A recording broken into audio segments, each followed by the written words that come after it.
In the nonprofit world, we constantly find ourselves in a position where we need to communicate details to our volunteers, and there happens to be a lot of text involved.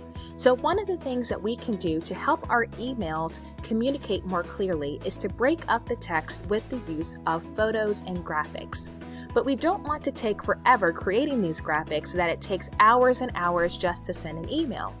So using the website Canva, I created these 3 graphics to break up that information and make it easier to communicate the points that I wanted to get across. So at the top, I created an email header image that I will use at the top of all of my emails that I send out in regards to the Rotary Foundation.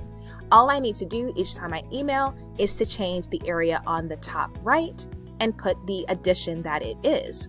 Then further down, I can put in graphics to break up the text. Right now, we're talking about foundation presentations to get in line for Foundation Month in November and our upcoming World Polio Day.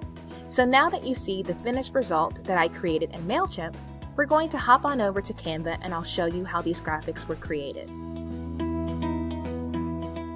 So the graphic at the top is an email header, and you can get to that template by going to the search bar and typing in email header. And that will give you the proper size. You can either create one from scratch or you can select one of the available templates. And so as you can see, I selected this particular one. I added in the Rotary logo at the top and I changed the colors to match the Rotary brand. So if we click on this yellow, you'll see where I have the Rotary yellow and the Rotary blue stored in my Canva account.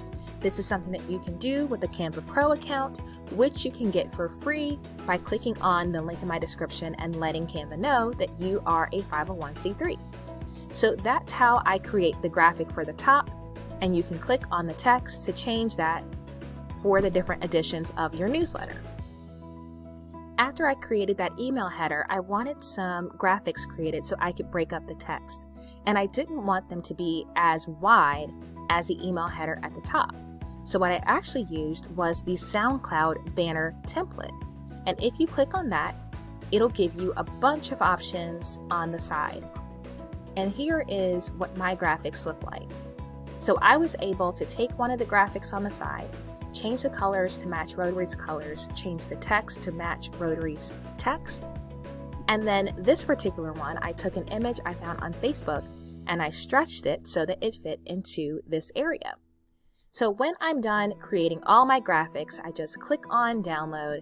I download all my images and I'm able to drop them into MailChimp. And so this is a fantastic way that you can make your emails look better. If you are using a system like Pmail, you can actually copy the code that it takes to create this email and actually send this out using Pmail. So that's something specific to Rotary, but you can use MailChimp to send out emails to your nonprofit absolutely free by signing up for a MailChimp account at MailChimp.com.